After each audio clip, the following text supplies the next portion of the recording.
Hello friends, तो हम लोग एलसीएम और एचसीएफ पढ़ना स्टार्ट कर चुके हैं और एलसीएम एचसीएफ के अंतर्गत हम लोगों ने डिविजिबिलिटी रूल को जानने का प्रयास किया था। पिछले क्लास में जो वीडियो आपको शूट होकर मिला होगा वो एलसीएम एचसीएफ से रिलेटेड डिविजिबिलिटी रूल जो इंपॉर्टेंट टर्म्स हैं इसी के बारे में होगा। क्योंकि जब मैं आपको पढ़ा रहा था तो स्टार्टिंग मैंने किया था कि बेसिक क्लासेस के साथ स्टार्ट किया था और उसके बाद जो है बेसिक क्लास खत्म करने के बाद हमने जाना था कि दूसरे वीडियो में कि कितने तरीके से हम एलसीएम को निकाल सकते हैं, तो उनके विधि के बारे में चर्चा की थी। और जो आपको तीसरा वीडियो मिला होगा वो आप लोगों ने देखा होगा और तब यहां तक पहुंचे होंगे।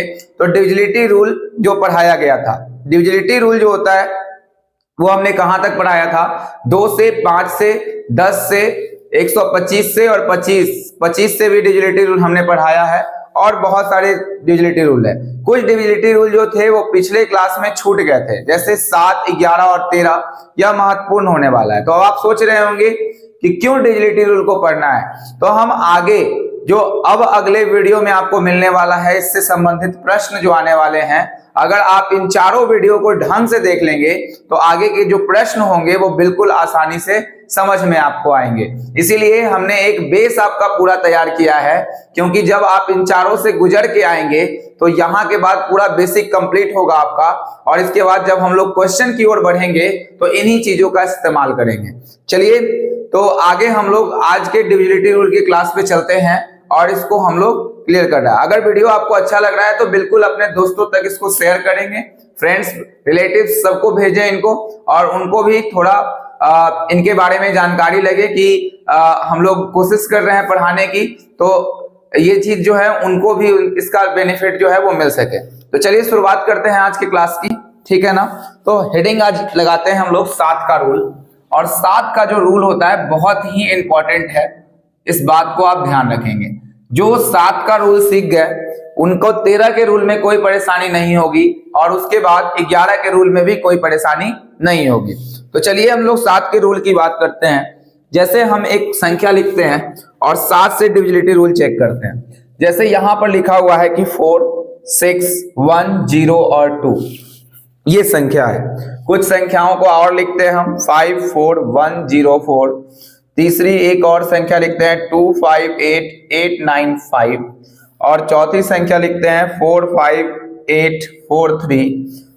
नेक्स्ट संख्या जो आपकी है 4, 1, 2, 5, 8, 6। ठीक है, इसको 7 से डिविजिबल चेक करना है हमको। कैसे हम इसको डिविजिबल के रूप में 7 से चेक कर सकते हैं, यानी 7 से ये संख्या विभाजित है कि नहीं है। तो सबसे पहले आप ध्यान देंगे 7 से डिविजिबिलिटी रूल आप जब चेक करेंगे तो यहां पर जो संख्या है 46102 लिखी हुई है। ठीक है, 46102 जो संख्या है, तो सबसे पहले आपको क्या करने हैं कि इसके बैक से जाना है और बैक से 3 का पेयर लगाना है। अब आप बहुत ध्यान से सुनेंगे, कितने संख्याओं का पेयर आप लगाएंगे? 3 संख्याओं का पेयर लगाएंगे।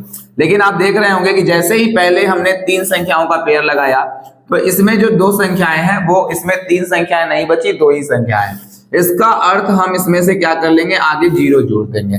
ठीक है, क्लियर है, बात समझ में आया। अब ये 3 संख्या है, अगर एक ही संख्या होती तो 2 0 जोड़ते। पेयर तो आपको 3 ही का लगाना है। अगर यहाँ 3 है, यहाँ 2 ही बच रहा है तो उसको खींच लेना है, कोई बड़ा इश्यू नहीं है। अब क्या करना है, ध्यान से, जब पेयर लगा देंगे तो इस में से बड़े में से जो भी संख्या बड़ी होगी बड़ा में से छोटा को घटा देना है। आप देखेंगे ध्यान से कि 102 में से आपने क्या किया, 46 को घटाया, तो 12 में से क्या बचेगा, 6 हो गया। 9 में से 4 कितना बचेगा, 5। अब जो इसका डिफरेंस आया यानी कि 56 आया। अब चेक करना है, 7 से डिविजिबिलिटी रूल हम चेक कर रहे हैं, तो अब आपको डिफरेंस को चेक करना है, क्या ये 7 से इसका जो डिफरेंस है वो विभाजित है? तो आप देख रहे हैं 7 8 56 काट देगी, यानी ये संख्या जो होगी वो 7 से डिविजिबल होगी। अगर आप इस वाले मेथड को नहीं लगाएंगे तो आपको कैसे लगाना होगा, तो 7 को आपको 46102 से भाग करना पड़ेगा। बात समझ रहे हैं। और अगर थोड़ी सी बड़ी संख्या आ गई तो आपको इसमें परेशानी का सामना करना पड़ सकता है। इसीलिए हमने क्या किया है कि इस वाले तरीके को अपनाया है। ठीक है, अगर आपको एक क्वेश्चन में समझ में आ गया है ये बात तो आप इसको दोबारा बाकी सभी क्वेश्चंस को वीडियो को पॉज करके बनाएंगे, और नहीं तो फिर आप दूसरे प्रश्न को देखें। हमने तो पहले वाले को डिविजिबल साबित किया है। अब देखिए दूसरे क्वेश्चन की ओर चलते हैं। जैसे लिखा हुआ है कि 54104 ये 7 से डिविजिबल है कि नहीं। हम इनका एलसीएम एचसीएफ में बहुत यूज करेंगे और ये नंबर सिस्टम का भी बहुत इंपॉर्टेंट पार्ट है। तो ये बहुत डिविजिबिलिटी रूल जो है आपको 2 क्लासेस में मिलने वाला है और दोनों के दोनों क्लासेस इंपॉर्टेंट होने वाले हैं। ध्यान से समझिएगा। हमने क्या कहा था कि पीछे से पेयर लगाइए, कितने का, 3 का। यहां नहीं बची है संख्या, 2 ही का पेयर। अब इन दोनों को घटा देना है तो कितने हो जाएंगे संख्या, 104। और 104 में से कितना घटा देंगे, 54। अगर घटाएंगे तो 0 और 10 में से 5 गया तो कितना हो जाएगा, 5। और जैसे ही आप देखेंगे तो क्या ये संख्या 7 से डिविजिबल होगी, तो आप बिल्कुल कहेंगे कि नहीं, ये संख्या क्या 7 50 को काट पाएगी इसके डिफरेंस को, तो बिल्कुल भी नहीं। तो जब नहीं काट पाएगी तो ये संख्या जो होगी वो 7 से विभाजित नहीं होगी। चलिए आइए इस संख्या पर चलते हैं। तो लिखा हुआ है 258895। हम पेयर लगाते हैं 3, यहां पर पूरा 3 का पेयर लग गया। तो अगर हम इसको देखेंगे 895, 2 और 5 और 8, तो घटाएंगे 15 में से 8 गया तो 7, 8 में से यहां पर 5 जाएगा तो 3, और यहां पर अगर आप देखेंगे तो यहां पर 8 में से 2 गया तो 6। ठीक है, अब देखना है कि क्या 637 जो है वो 7 से विभाजित है। तो आप इसके डिफरेंस को सिर्फ चेक करेंगे तो 7 से काटेंगे तो 9 7 63, 91 बार में ये कट गया। इसका अर्थ ये जो संख्या है वो 7 से डिविजिबल है। आपको पूरे में 7 से भाग लगाने की कोई आवश्यकता नहीं है। बात समझ गए होंगे आप। चलिए इसको आप लिखते चलेंगे। आगे हम लोग देखते हैं अगली संख्या पर हम लोग जब बढ़ेंगे तो यहाँ पर जो लिखा हुआ है कि 45843, चेक करते हैं इसको। तो इधर से पेयर लगाएंगे पीछे से और ये पेयर हो गया। आप 843 में से कितना घटा देंगे, 45 को। 13 में से 5 गया तो 8 बचेगा, 13 में से 4 गया तो 9 बचेगा और ये 7 बचेगा। अब इसमें 7 से आप भाग जब लगाएंगे तो आप देख पाएंगे यहाँ पे कि ये कितना हो जाएगा। इसको 700 प्लस 98 हम लिख सकते हैं या भाग लगा सकते हैं सीधे सीधे। तो 7 से जब 98 में भाग लगाएंगे तो एक बार में 7 यहाँ पे खत्म हो जाएगा और एक बार 7 और 7 चौक 28। ठीक है ना। तो ये भी जो संख्या होगी वो आपको देखने से लग रहा होगा, ठीक है, ये भी संख्या जो है वो 7 से विभाजित हो जाएगी, क्योंकि अगर आप इसमें 7 से भाग लगाएंगे तो एक बार में और 14 7 98 ये पूरा कट जाएगा। अब लास्ट वाले संख्या की बारी है। तो 412586 को काटना है, इन दोनों का पेयर लगाएंगे पीछे से। अब दोनों को घटा लेते हैं। 586412, 6 में से 2 गया तो 4 और 8 में से 1 गया तो 7 और यहां पर कितना बच जाएगा आपका 1, यानी ये संख्या आएगी 174। और ये संख्या जो होगी आप देख रहे होंगे ये संख्या 7 से विभाजित नहीं है, इसलिए ये पूरी संख्या 7 से विभाजित नहीं होगी। हम आशा करते हैं कि आपको ये 7 का रूल जो है वो बहुत पसंद आया होगा और समझ में भी आ गया होगा। चलिए अब हम इससे रिलेटेड कुछ क्वेश्चन कर लेते हैं, फिर 7 के रूल को जो है वो एंड करते हैं। ठीक है, तो 2 क्वेश्चन हम इस पर करेंगे, फिर 13 के रूल पर भी 2 क्वेश्चंस करेंगे और फिर फाइनली जो होगा वो 11 का रूल हम पढ़ाएंगे आपको। ठीक है, बहुत ध्यान रखने की जरूरत है। तो अगर हम 7 के रूल की बात करें तो क्वेश्चन में ऐसा दिया जा सकता है 4 ऑप्शन में, इनमें से कौन सा 7 से विभाजित है, इनमें से कौन सा 7 से विभाजित है। ऑप्शन आपके सामने है 827903, बी में है 827904, सी में दिया हुआ है 827905 और डी में 827906। ठीक है, ये आपके पास संख्या है। आपको स्टार्ट करना है पहले से, हो सकता है लास्ट में भी आंसर हो, पहले भी आंसर हो, तो किसी भी तरीके का चल सकता है ये। ठीक है, तो आप इस बात का ख्याल जरूर रखेंगे। अब देखिए ध्यान से हम पेयर लगाना शुरू करते हैं यहाँ से। तो इधर पेयर बनेगा ये दोनों। तो 903 में से अगर आप 827 को घटा दें तो 13 में से 7 गया 6, 9 में से 2 गया 7 और ये कट जाएगा 76। 7 से नहीं कटेगा क्योंकि 77 आना चाहिए। इस वाले को देखते हैं पेयर लगा के दोनों को। तो 904 में से 827 घटा देंगे, 14 में से 7 गया तो कितना बचेगा 7 और 9 में से 2 गया तो 7 और ये 77 जो होगा वो 7 से डिविजिबल होगा, यानी कि आंसर नंबर भी आगे चेक करने की जरूरत नहीं है। बात समझ में आ गया होगा इतना। चलिए अब आगे हम लोग बढ़ते हैं, तो तीसरे पॉइंट पे हम लोग आगे की ओर बढ़ेंगे। तो एक क्वेश्चन और इसी तरह का आप इसको खुद से करने का भी प्रयास करेंगे। जैसे कि ऑप्शन लिखा हुआ था ऐसा कि 959629, बी में ऑप्शन था 959632, सी ऑप्शन दे रखा था 959630 और डी में है 959637। अब इन सब में से कौन सी संख्या है जो वो विभाजित है, आपको ये चेक करना है। तो सबसे पहले हम पेयर लगाते हैं और बड़े में से छोटे को घटाते हैं। तो 95 और 629, ये कितना आएगा 0, 5 में से 2 गया 3 और 9 में से 6 गया 3। आप जानते हैं इसको 7 से जब काटने जाएंगे तो 7 चौक 28 तक ही आएगा, सीमित रह जाएगा, ये 7 से नहीं कटने वाला। अगर हम आगे बात कर लेते हैं तो यहाँ इसमें से 959 में से 632 को घटाना है, तो 9 में से 2 गया 7 हो जाएगा यहाँ। और यहाँ पर क्या आएगा, 4 में से 3 गया तो 1 और 9 में से 6 गया तो 3, यही आना है चाहिए। 1 मिनट, 9 में से 2 गया 7 और 5 में से 3 गया, कितना बचेगा 2 और 9 में से 6 गया 3, 327। अगर आप इसको 7 से काटेंगे तो 300 कितना हो जाएगा 27, 7 चौक कितना होगा 28, 12 में से 8 गया 4 और क्या 47 कट पाएगा, बिल्कुल भी नहीं। तो ये भी आंसर नहीं हो सकता है। आप बात को ध्यान से समझ रहे होंगे, आप तेज कैलकुलेशन रहेगा, हम थोड़ा आराम से बातों को समझा रहे हैं ताकि आपके दिमाग में सब कुछ बैठ जाए। अब देखिए यहाँ पे क्या है, 630 घटा लेते हैं हम, घटा के आपको भी दिखा रहे हैं, डायरेक्ट भी घटा सकते थे लेकिन यहाँ पर घटा के दिखा रहे हैं ताकि आप बहुत कंफ्यूज ज्यादा ना हो। 5 में से बाकी 329, अगर हम 329 को 7 से काटने का प्रयास करें तो 7 चौक 28, 4 बचेगा और 7 सत्ते 49, ये 7 से कट जाएगा, तो सी ऑप्शन हमारा आंसर होगा। बात समझ में आ गया होगा। तो इसी तरह से आपको ट्रीट करते हुए जाना है और आपको अपने गुना और भाग को मजबूत रखना है ताकि आप इन का सहारा ले सके। आप यहीं से 7 का भाग लगा लेते, 7 चौक 28, फिर 4 बचेगा, 7 सत्ते 49, यानी डिविजिबल है 7 से। ठीक है, तो अब इस बात को हम यहां से समाप्त करते हैं।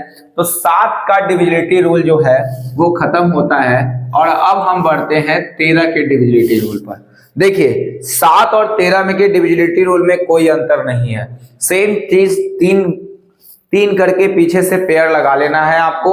और उसके बाद अगर 7 का रूल चेक कर रहे हैं तो उसको 7 से डिवाइड करके देखिए, अगर 13 का रूल चेक कर रहे हैं तो 13 से डिवाइड करके देखिए। अगर वो संख्या 7 से विभाजित होगी तो वो 7 से विभाजित हो जाएगी, अगर वो नहीं होगी तो अगर वो संख्या 13 से हमें चेक करने के लिए बोला जाएगा तो हम 13 से चेक कर लेंगे। तो चलिए 13 का रूल अब हम लोग जानते हैं, बहुत ही आसान होगा और आपके लिए कठिनाई बिल्कुल भी नहीं साबित होना चाहिए। ये सब बहुत आसान चीजें हैं और आपको ये बातें पता भी होनी चाहिए, ठीक है ना। अब देखिए यहाँ पर क्या है कि 13 का रूल अगर हम लिखेंगे तो 135 212 लिखा हुआ है, ठीक है, 239316, यहाँ 46186, यहाँ 39161, ठीक है, यहाँ पर लिखा हुआ है ऐसा 391161 और यहाँ लिखा है 244476। अब 13 से डिविजिबिलिटी रूल चेक करना है। इसमें 13 से डिविजिबिलिटी रूल का क्या आधार है, जो 7 का नियम है वो 13 का नियम है, लेकिन 7 वाले में 7 से डिविजिबल करना है और इसमें पेयर लगा के 13 से डिविजिबल करना है, बात इतना का अंतर रहेगा। तो हम एक संख्या लिखते हैं 135 और 212 और फिर स्पीड में करने का प्रयास करते हैं। अगर इसको दोनों को घटाएंगे, 212 में से 135 को घटा दे तो 12 में से 5 गया 7 और यहाँ पे जो आएगा 10 में से 3 गया 7, ठीक है, तो ये आ गया कितना 77। और ये जो बात है 2 में से 1 गया तो 1, 12 में से 5 गया 7 और यहाँ पे 10 में से 3 गया 7, 77 है यहाँ पे। तो अगर हम बात करें कि क्या ये संख्या जो है वो 13 से डिविजिबल है, तो बिल्कुल भी नहीं, ये 13 से जो है वो डिविजिबल नहीं होगी। बात समझ में आ रहा है। यहाँ पे बहुत ध्यान से इसको बनाना था कि 135 और 212 क्या 13 से डिविजिबल है। एक बार आप फिर से मिला लें तो 212 में से 135, 12 में से 5 गया 7 और 10 में से 3 गया 7। अब एक बात को यहाँ गौर करें, यहाँ पर आपको 7 से डिविजिबिलिटी रूल नहीं चेक करना था, आपको 13 से करना था। क्या 13 से 77 कटेगा? तो आप बोलेंगे नहीं कटेगा, तो ये पूरी संख्या जो है वो 13 से नहीं कटेगी। हम यही बात को कहना चाहते हैं कि 13 में 7 दोनों अलग अलग चीजें हैं और दोनों में यही दिमाग लगाते हुए चलना है। अगर हम बात करें कि 239 और 316 13 से कटेगा कि नहीं, तो आपको देखना है कि 316 और 239, तो 16 में से 9 जाएगा कितना आएगा 7, ठीक है, और यहाँ 10 में से 3 गया कितना जाएगा 7, और ये संख्या जो होगी वो क्या हो जाएगी, कट जाएगी, ठीक है। तो ये संख्या 77 जो दिख रही है, क्या 77 जो है वो 13 से डिविजिबल है, 7 वाले में 7 से, अच्छा ये 7 से डिविजिबल है तो 7 से डिविजिबल बिल्कुल है। क्या 13 से डिविजिबल है, तो 13 इसको नहीं काट पाएगा, इसीलिए ये संख्या इससे डिविजिबल 13 से नहीं होगी। बात समझ में गए होंगे आप। आगे बढ़ते हैं हम अगले क्वेश्चन पे। अगला क्वेश्चन जो है यानी कि 13 और 7 का रूल सेम है, तो 4 6 1 8 6 इसके बारे में देखने का कोशिश करते हैं। तो यहां से और यहां 2 पेयर लगेगा, 186 में से आपको 46 घटा देना है, 0, 8 में से 4 गया 4 और ये 1। जब आप 7 से भाग लगाएंगे तो बिल्कुल कट जाएगा, लेकिन हमें 7 से भाग नहीं लगाना है, हमें कितने से भाग लगाना है, 13 से लगाना है। अगर 13 से भाग लगाएंगे तो ये संख्या पूरी तरह से क्या हो जाएगी, विभाजित हो जाएगी। यहां तक यानी कि ये संख्या जो है 13 से विभाजित 140 नहीं हो रही है, या पूरी संख्या विभाजित नहीं होगी। अब आप तेजी में कर सकते हैं, यहां से उठा के यहां तक, तो 391 से आपको 161 घटा लेना है, ठीक है। अब 0, 9 में से 6 गया 3, और यहां से 3 में से 1 गया तो कितना 2। क्या 230 जो होगा वो 13 से विभाजित होगा, नहीं होगा, तो ये भी संख्या 13 से विभाजित नहीं है। हम फिर से पेयर लगा लेते हैं, लास्ट क्वेश्चन की ओर चलते हैं। 244, तो देखेंगे यहाँ पर 6 में से 4 गया 2, और 7 में से 4 गया तो 3, और यहाँ पे आ जाएगा कितना 2। क्या 13 जो है वो 232 को काट देगा, तो एक बार में 13 0 1 और नहीं कटेगा, तो ये भी संख्या जो है वो 13 से विभाजित नहीं है। तो आपने देखा हमने किस तरह से एक भी संख्या यहाँ जो थी वो 13 से विभाजित नहीं हो रही थी, तो इसी के आधार पर आपको क्वेश्चन जो होगा वो सेट किया हुआ रहेगा। चलिए अब आगे हम लोग बात को बढ़ाते हैं और इसी पर 1-2 क्वेश्चन हम लोग कर लेते हैं, ठीक है। अब देखेंगे यहाँ पे कि इनमें से कौन सा 13 से विभाजित है, कौन सा 13 से विभाजित है, ठीक है। ऑप्शन आपके सामने था 8 5 1 3 1 6, बी में था 8 5 1 3 1 7, सी में ऑप्शन था 8 5 1 3 1 8, और डी में ऑप्शन था 8 5 1 3 1 9। ये चारों क्वेश्चन थे। इसको एक आप नन भी लिख सकते हैं, ठीक है ना, एक नन लिख दीजिए, तो थोड़ा सा कंफ्यूजन नन वाले में रहता है कि आपको सभी चेक करने पड़ेंगे, ठीक है ना। तो अब देखते हैं हम लोग आगे कि सबसे पहले इसके पेयर की बात करते हैं। तो 3 पेयर यहां से लगाना है, तो 851 में से 316 को घटा लेना है, 11 में से 6 गया तो 5, और 4 में से 1 गया तो 3, और यहाँ बचेगा 8 में से 3 गया 5, तो 7 से अगर 535 काट देंगे तो 7 7 49, और 13 में से 9 गया 4, बिल्कुल भी ये कटने वाला नहीं है। आप देख रहे होंगे नहीं कटेगा। चलिए अब आगे बढ़ते हैं, दूसरे वाले क्वेश्चन पे बढ़ते हैं। तो 85 1 13 17 है, फिर से इसको दोनों को लगाते हैं, ठीक है। तो 8 5 1 3 1 7, 11 में से 7 गया तो 4, और यहां पर आ जाएगा कितना आपका 4 में से 1 गया तो 3, और 8 में से 3 गया तो 5। 7 से इसको भी भाग लगा के, सॉरी 13 से भाग लगा के देखिए, वहां 7 से हमने भाग लगा दिया था, तो 13 चौके कितना हो जाएगा 52, 1 और 13 का 13, बिल्कुल भी ये नहीं कट पाएगा। चलिए अब यहां से देखते हैं, तो 851 और 318 की बात कर लेते हैं। तो 11 में से 8 गया कितना बचेगा 3, 6 में से यहाँ पर अब बच जाएगा कितना 4, 4 में से 1 गया कितना 3, और 8 में से 3 गया तो कितना 5।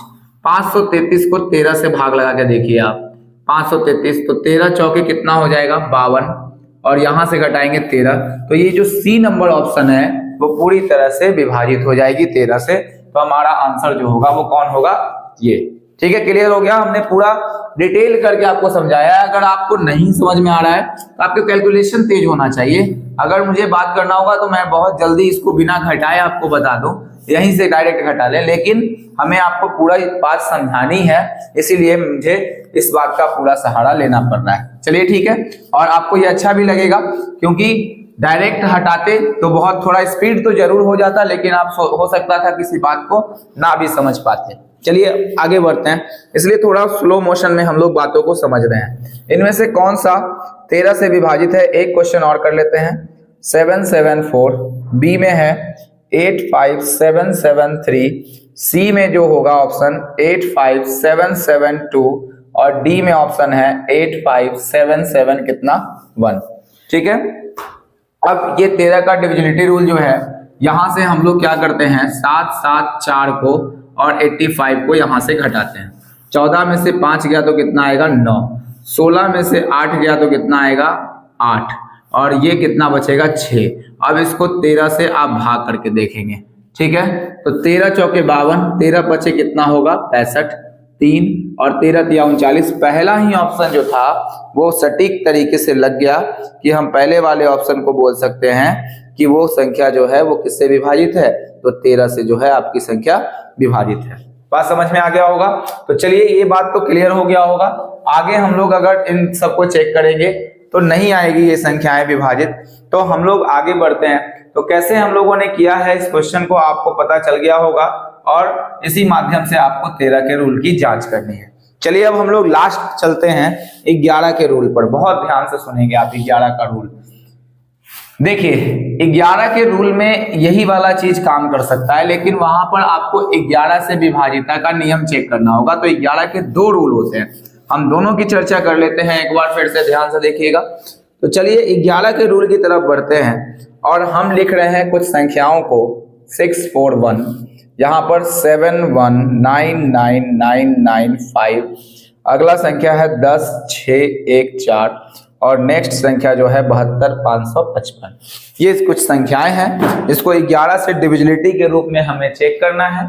आइए देखते हैं कैसे 11 का रूल हम लोग चेक करते हैं। तो सबसे पहला रूल जो आपने पढ़ा कि 7 के लिए और 11 के लिए और 13 के लिए एक ही रूल है, यानी कि ये संख्या अगर हमको चेक करना है कि 11 से कटेगा कि नहीं, तो इतने में क्या करेंगे, 2 से दोनों तरफ पेयर लगा देंगे।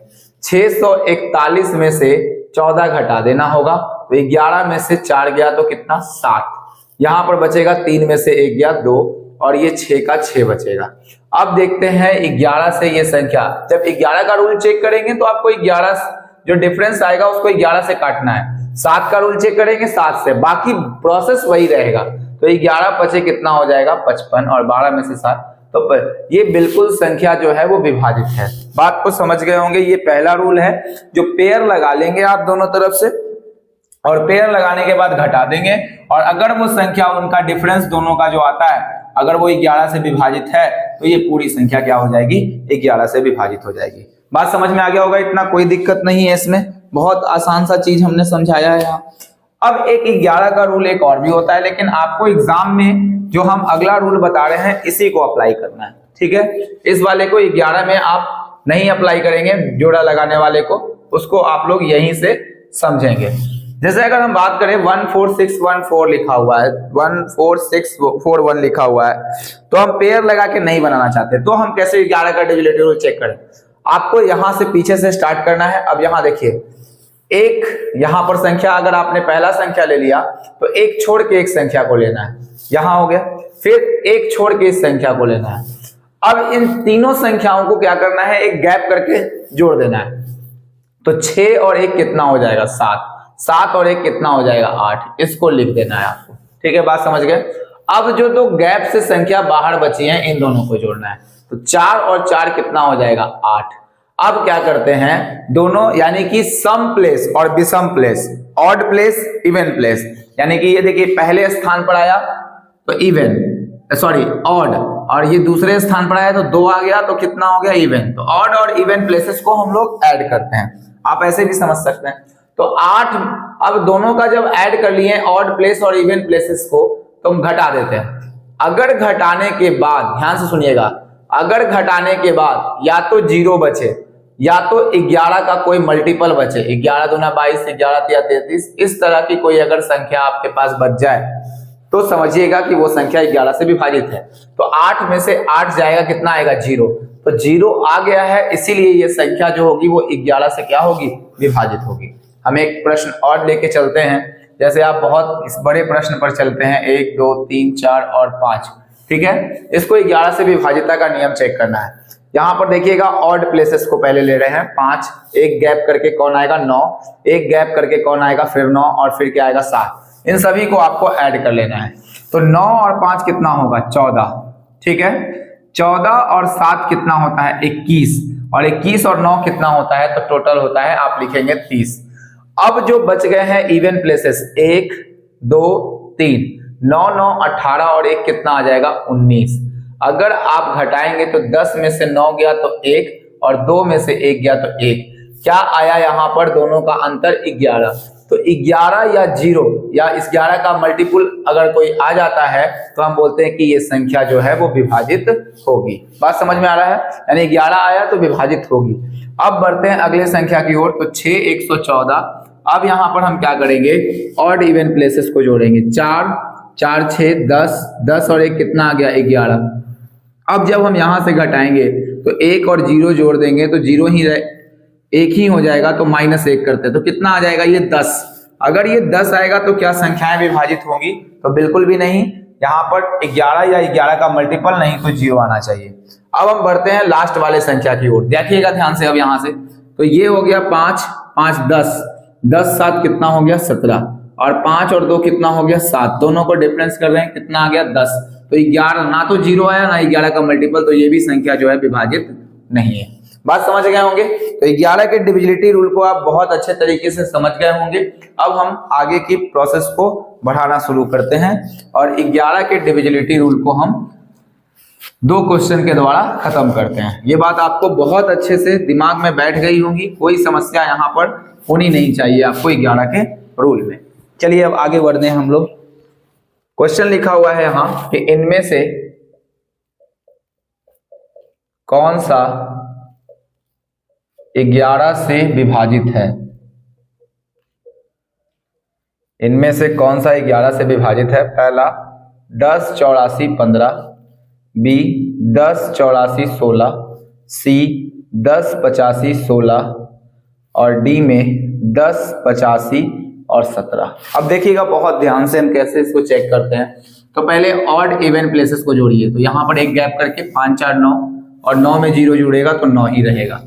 8 1 9 और 1 कितना 10। हमेशा बड़ी संख्या से छोटी संख्या को घटानी है, तो 1 बचेगा, ये बिल्कुल भी विभाजित नहीं होना चाहिए। 0 बचना चाहिए, तो नहीं 11 का मल्टीपल। अब यहाँ देखते हैं 6 4 10 और 1 कितना आ जाएगा 11। अब यहाँ देखते हैं, इसको जोड़ते हैं 4 और 8 और 1 कितना 9, तो ये 9 आ जाएगा। तो कितना दिखा जाएगा, ये ध्यान से देखेंगे आप। तो यहाँ पर कुछ गलती तो नहीं हो गया, हाँ ठीक है, मिला लेते एक बार।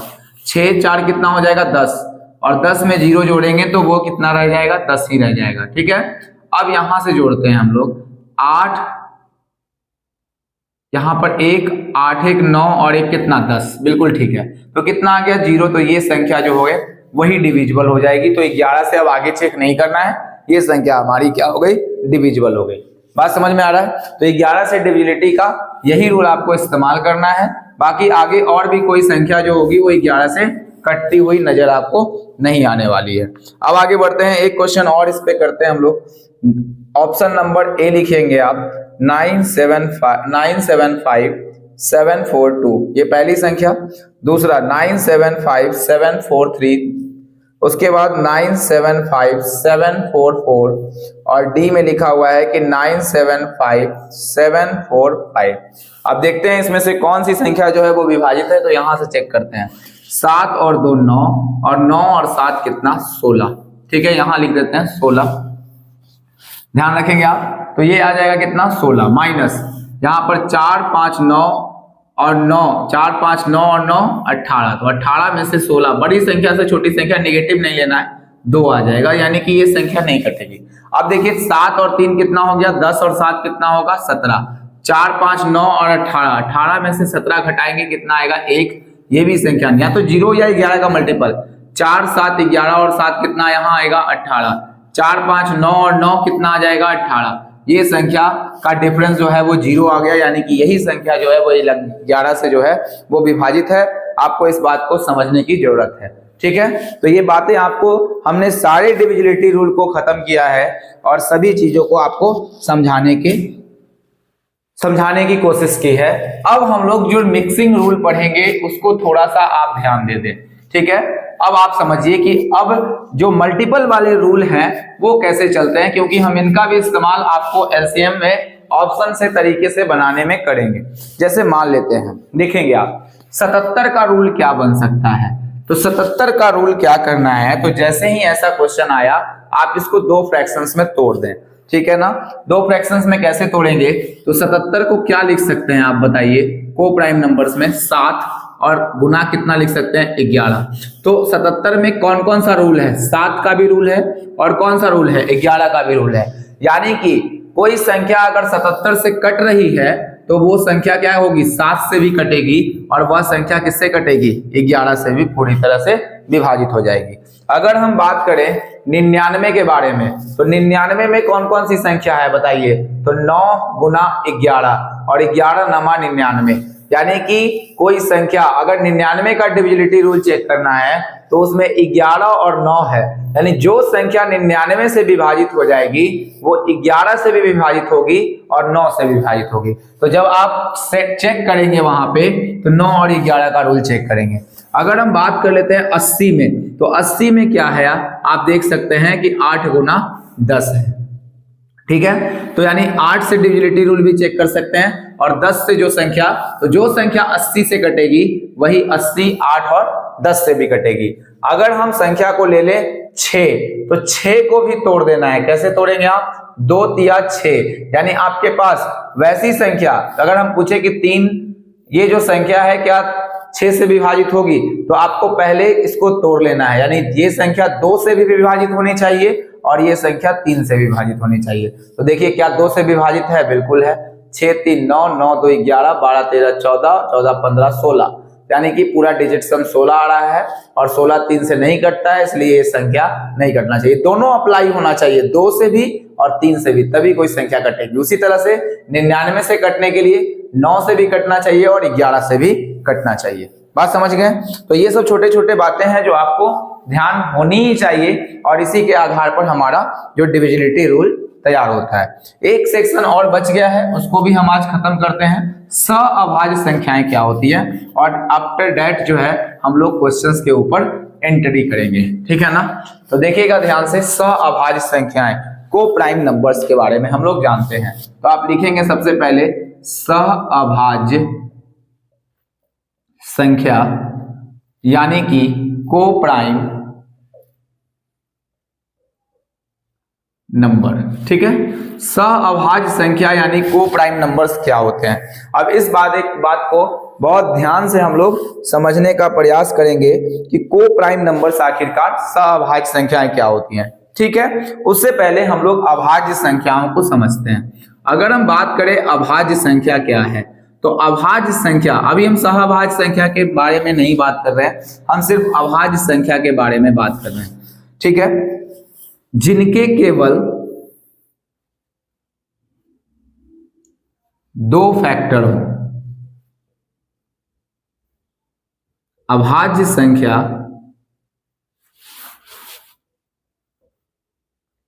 कहलाती है, ठीक है।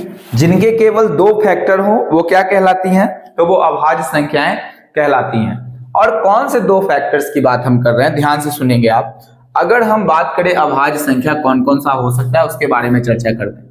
अगर हम पूछें कि एक के कितने फैक्टर होंगे, तो आप बोलेंगे एक का एक ही फैक्टर होगा, इसीलिए इसको अभाज्य संख्या के रूप में नहीं रखा जाता है। बात समझ में आ गया क्यों नहीं रखा जाता है, क्योंकि अभाज्य संख्या होने का क्राइटेरिया है कि उनके 2 फैक्टर्स होने चाहिए। ये एक तो फैक्टर उसका 1 होना चाहिए और एक उसका खुद की संख्या होनी चाहिए और एक का एक ही फैक्टर बनता है, इसलिए ये अभाज्य संख्या के रूप की श्रेणी में नहीं आता है। इस बात को आपको ध्यान रखना होगा। अब हम बात करते हैं क्या 2 अभाज्य संख्या है, तो 2 के फैक्टर्स की आप चर्चा करते हैं। तो 2 में कौन कौन से है, 2 1 से भी कटता है और ये खुद यानी 2 से भी कटता है और कितने फैक्टर हैं?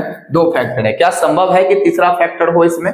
बिल्कुल भी नहीं। तो 2 फैक्टर हैं, इसलिए हम लोग 2 को अभाज्य संख्या मानते हैं। एक और बात आप ध्यान रखेंगे, 2 एक ऐसी अभाज्य संख्या है जो सबसे क्या है? छोटी है और सम भी है। 2 सबसे छोटी सम अभाज्य संख्या है। और अगर आपसे पूछा जाए कि 2 छोटी सबसे विषम अभाज्य संख्या कौन सी है, तो अब देखते हैं 3 के बारे में बात करते हैं। अब यहां पर 3 क्या होगा? तो 1 होगा इसका फैक्टर, और कौन सा होगा? 3 होगा। क्या 3 और किसी संख्या से कटेगा? नहीं। तो 3 भी जो है वो क्या है? अभाज्य संख्या है। अगर हम 4 के बारे में बात करते हैं, आप बहुत ध्यान से समझेंगे, तो 4 के कितने फैक्टर्स हैं? एक तो 2 से भी कटेगा, एक क्या कटेगा? 4 से। ये पहले क्लास में आपको फैक्टर्स के बारे में जानकारी दी गई है, आप ध्यान से देखेंगे। तो इसके 3 फैक्टर्स हैं, तो क्या ये अभाज्य संख्या होगी? नहीं होगी। 5 के बारे में देखते हैं, तो 1 है और 5 है, तो 5 के बारे में 5 जो होगी वो अभाज्य संख्या होगी। अगर हम 6 के बारे में देखते हैं, तो 1 भी है, 2 से भी कटेगा, 3 से भी कटेगा, 6 से, यानी इसके 4 फैक्टर्स हैं। होने चाहिए अभाज्य संख्या के लिए 2। अब 6 के बाद आप देखेंगे 7, तो 7 के कितने फैक्टर है? 1 से कटेगा, 7 से कटेगा, 2 ही फैक्टर संभव है, तो 7 भी है, एक अभाज्य संख्या है। एक बात आपको एकदम ध्यान रखना है कि सम संख्या को बिल्कुल चेक नहीं करना है, क्योंकि सम संख्या में हमेशा 2 पाया जाता है, वो अभाज्य बन ही नहीं सकता है।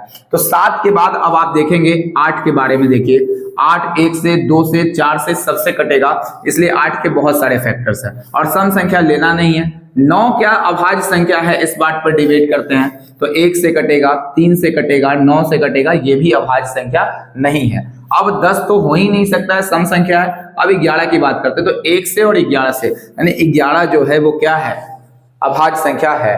12 के बारे में सम संख्या हो गया, अभाज्य हो ही नहीं सकता है। 13 के बारे में अगर आप सोचेंगे, तो 13 किससे किससे कटेगा?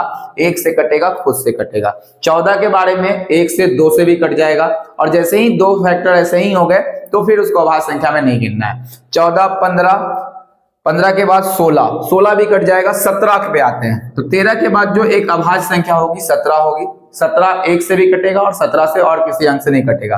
18 कट जाएगा। 19 के बारे में देखिए आप, 19 भी क्या होगा? 1 से कटेगा, खुद से कटेगा। 20 कट जाएगा। 21 7 या 21 कटता है। 22 भी कट जाएगा, सम संख्या है। तो अब कौन सी संख्या आने वाली है? 23 वाली। ठीक है, तो ये 23 होगी। 23 के बाद 24 कट जाएगा। 25 5 से कटता है। 26 कटता है। 27 9 या 27 कट जाता है। 28 भी कटता है। तो अगली जो संख्या होगी वो 29 होगी। 29 जो होता है वो अभाज्य संख्या है। 30 31 भी जो होगी वो अभाज्य संख्या होगी। 32 33 कट जाएगा 11 तिया। 34 35 36 37, तो 31 के बाद जो सीधे संख्या होगी वो 37 होगी। 37 के बाद 38 भी कटेगा, 39 भी कटेगा, 40 भी कटेगा, फिर कौन नहीं कटेगा? 41। 41 के बाद देख लीजिए आप 42 43, ठीक है। 43 के बाद 44 45 46 कट जाएगा। 47 नहीं कटेगा, तो 47 एक संख्या होगी। 48 49 50 तीनों कट जाएगा। तो आपको एक क्वेश्चन पूछा जाता है कि 1 से लेकर के 50 तक में कितनी अभाज्य संख्याएं हैं, तो यहां तक 47 तक ही हुआ, उसके आगे ऊपर चला जाएगा। काउंट करते हैं 1 2 3 4 5 6 7 8 9 10 11 12 13 14 और 15। तो 1 से 50 तक में कितनी अभाज्य संख्याएं हैं, इस बात को डायरेक्ट पेपर में पूछा गया है। तो आपको लिख के काउंट नहीं करना है, याद करना है कि 1 से 50 तक जो अभाज्य संख्याएं होती हैं वो 15। और उसके बाद अगर 1 से 100 तक पूछ लिया जाए, तो ऐसा नहीं कि 15 दूना 30 कर देना है, कितना हो जाएगा 15, और 51 से लेके 100 तक 10 होते हैं, तो टोटल 25 अभाज्य संख्याएं आपको 1 से 100 तक में मिलेंगी और 1 से 50 तक में 15 संख्याएं मिलेंगी। जब क्वेश्चन आए तो डायरेक्ट आप लगा सकते हैं। तो आप आशा करते हैं कि आपको अभाज्य संख्याएं जो होंगी वो पूरी तरह से समझ में आ गई होंगी। अब हम लोग बढ़ते हैं सह अभाज्य संख्याएं। तो सह अभाज्य संख्याएं क्या होती है, अब हम इसको पहचानने का प्रयास करते हैं। देखिए, सह अभाज्य संख्याओं के बारे में अगर हम लिखने का प्रयास करें, तो सह अभाज्य संख्याएं किसे बोलते हैं, लिखेंगे आप दो संख्याएं यानी को प्राइम्स नंबर्स, दो संख्याएं जिसका HCF यानी हाईएस्ट कॉमन फैक्टर बराबर 1 हो या दोनों में, यहां पर अर्थात लिख देंगे आप, अर्थात दोनों में कोई कॉमन फैक्टर नहीं हो। ठीक है, तो अभी हम बहुत सारे एग्जांपल्स लिखेंगे और आपको पूरी बातों को समझाने का प्रयास करेंगे। जैसे एक एग्जांपल 2, 3 अभाज्य संख्या है कि नहीं है, सअभाज्य संख्या है। 4, 9 बहुत ध्यान से आप देखेंगे। 12 और 19 पे चलते हैं, उसके बाद 17 और 34 पे चलते हैं। बहुत तरीके से अभाज्य संख्याओं को आप पहचान सकते हैं। 15 और 18 चलते हैं, यहाँ 12 और 41 चले। ठीक है, अब देखिएगा 17 और 21 भी चलते हैं यहाँ से। 144 और 149 क्या सअभाज्य संख्याएं हैं, ये देखना है। 53 और 146 है क्या सअभाज्य संख्या। 14 और 72 क्या सअभाज्य संख्याएं हैं। उसके बाद जो है 13 और 78 क्या सअभाज्य संख्याएं हैं, और 15 और 87 क्या सअभाज्य संख्याएं हैं। अगर सअभाज्य संख्याएं हैं तो आपको सही टिक करना है, और अगर नहीं है तो गलत टिक करना है। बात समझ गए होंगे। अब हम सअभाज्य संख्याओं के बारे में थोड़ी सी जानकारी आपको देते चले, आप बहुत ध्यान से सुनेंगे। देखिए, सअभाज्य संख्या यानी वैसी दो संख्या अगर आप इनके बीच में इनका जो HCF अगर आप निकालेंगे तो HCF कितना आना चाहिए, 1। अर्थात बोला गया है दोनों में कोई, ये ध्यान रखना है, कॉमन फैक्टर नहीं हो, यानी दोनों में कुछ भी कॉमन नहीं हो। आप ध्यान से देखिएगा, क्या 2 और 3 में से कुछ कॉमन, जैसे अगर आप लिखेंगे 4 और 8, ठीक है, तो 4 और 8 लिखेंगे तो हम पूछे इन दोनों में क्या कॉमन है, तो आप बोलिएगा मैक्सिमम कॉमन कौन सा है। यहां से 4 निकाल देंगे तो इसमें 1 बचेगा, इसमें 2 बचेगा। अब क्या कोई कॉमन है, नहीं है। तो जहां पर कोई कॉमन नहीं आएगा वही सअभाज्य संख्याएं होंगी। जरूरी नहीं है कि दोनों अभाज्य संख्या हो, ये बात आपको ध्यान रखना है। अगर सअभाज्य संख्याओं की बात की जा रही है तो दोनों की दोनों अभाज्य संख्याएं हो, ऐसा कोई जरूरी नहीं है। अगर दोनों के बीच का HCF 1 आता है तो ऐसी स्थिति में आपको ध्यान रखना है कि वह सअभाज्य संख्याएं होंगी। तो 2 और 3 के बीच में कोई क्या कॉमन फैक्टर है, नहीं है, तो क्या होगा, दोनों के बीच में कॉमन क्या है, कुछ नहीं है, तो 1, और HCF वही होता है जो दोनों में पाया जाता है। तो ये जो होगी वो सअभाज्य संख्याएं होंगी। आगे बढ़ते हैं हम लोग। अगर हम देखते हैं 4 और 9 के बारे में, क्या सअभाज्य संख्याएं हैं, आप देखेंगे कि दोनों में से कोई संख्याएं जो है अभाज्य नहीं है, लेकिन ये सअभाज्य हो सकती हैं जब इन दोनों में कोई कॉमन ना पाया जाए। क्या 4 और 9 में से कुछ ऐसा चीज है जो दोनों में मिल रहा हो, यानी कि 4 और 9 में कोई भी ऐसा अंक नहीं है, क्या कॉमन खींचा जा सकता है, बिल्कुल नहीं, तो ये सअभाज्य संख्याएं हैं। आगे हम लोग बढ़ते हैं। 12 और 19 में कोई कॉमन आपको दिख रहा है क्या, तो बिल्कुल भी नहीं दिख रहा है। तो 12 और 19 जो है वो सअभाज्य संख्याएं हैं। आपको ये देखना है कि कॉमन है कि नहीं, इन दोनों का HCF करके देखना है तो हो सकता है। अब देखिएगा 17 और 34 की बात करते हैं। अगर हम 17 और 34 में देखें तो कुछ कॉमन आ रहा है क्या, दोनों में है क्या, बिल्कुल है। तो अगर हम 17 को यहाँ खींच लें, 1 और 17 दूना 34। अब ये सअभाज्य संख्याएं हैं, तो ये भी सअभाज्य संख्याएं जो होंगी ये नहीं होंगी, क्योंकि इन दोनों में 17 कॉमन है। ठीक है ना, जो भी कुछ कॉमन आ जाएगा दोनों में तो वो सअभाज्य संख्या नहीं होगी। अब ध्यान से देखिए 15 और 18 में, पूरे यहां तक आते आते आपको पूरी बात समझ में आ जाएगी। हमने एग्जांपल्स के थ्रू आपको समझाने की कोशिश की है।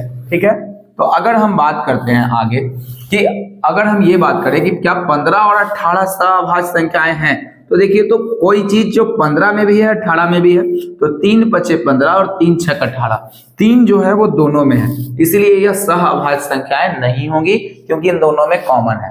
अब बहुत ध्यान से देखिए, क्या 12 और 41 में कुछ कॉमन है, आप देखेंगे कि 12 और 41 में 12 3 36 कुछ तो भी नहीं कॉमन लग रहा है, तो इसीलिए यह सअभाज्य संख्याएं होंगी, जबकि 12 अभाज्य संख्या नहीं है। मैं ये बार बार रिपीट कर रहा हूं कि दोनों का सअभाज्य संख्या होना, दोनों का अभाज्य होना जरूरी नहीं है। आगे बढ़ते हैं। 17 और 21 में कुछ कॉमन दिख रहा है क्या, आपको ध्यान से देखिएगा, तो बिल्कुल भी नहीं, तो इसीलिए यह सअभाज्य संख्या क्या होगी, है। बात समझ में आ रहा है, कॉमन नहीं है तो सअभाज्य संख्या है। क्या 144 में और 149 में कोई कॉमन है, तो 9 4 13 1 14 नहीं कटेगा, तो इसमें भी कोई कॉमन नहीं है, सअभाज्य संख्याएं होंगी। ठीक है, अगर हम बात करें 53 और 146 में कोई कॉमन है तो इसमें भी देख लीजिए 3 से कटेगा क्या, 5 3 8 नहीं कटेगा, तो इसलिए यह सहअभाज्य संख्याएं जो होंगी हो जाएंगी। बात समझ में आ रहा है, कॉमन नहीं है तो हो जाएगा। 14 और 72 में देखिए 14 में भी 2 आ रहा है और 72 में भी 2 आ रहा है, इसलिए यह सहअभाज्य संख्या नहीं है। 13 छक 78 यानी 13 यहां भी है और 13 इसमें भी है, इसलिए यह संख्या सहअभाज्य नहीं होगी। अब ये दोनों पर डिबेट है, तो ये जो है 15 3 से कटता है और 87 भी 3 से कट जाएगा, 29 या 87, तो ये भी जो होगी वो सहअभाज्य संख्या नहीं होगी। जिसके बीच में कोई भी फैक्टर सम्मिलित हो जाएगा तो कॉमन कुछ भी आ जाएगा, वह सहअभाज्य संख्या नहीं होगी। आप सभी को चेक करके देख सकते हैं, तो सबका एलसीएम एचसीएफ जो आएगा वो 1 आएगा जो यहाँ पर है। अगर हम 12 और 41 को एचसीएफ कर देते हैं, आप बहुत ध्यान से देखेंगे, एक संख्या को उठा के हम पूरा समझा देते हैं।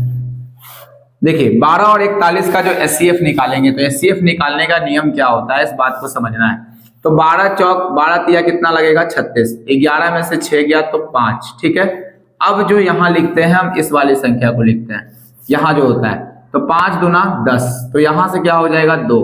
फिर किसको लिखते हैं, यहाँ वाली संख्या को लिखते हैं 5, 2 दूना 4, 1 और 1 से लगा देते हैं फिर यहाँ वाली संख्या को, तो कितना एचसीएफ आ गया, तो ये एचसीएफ आपका कहलाता है और फाइनल एचसीएफ यही है। तो हम लोग एचसीएफ 1 देखते हैं। अब ये बात ध्यान रखना है, बहुत जरूरी बात हम लास्ट में बोलते जा रहे हैं, दोनों का अभाज्य होना जरूरी नहीं है सहअभाज्य होने के लिए।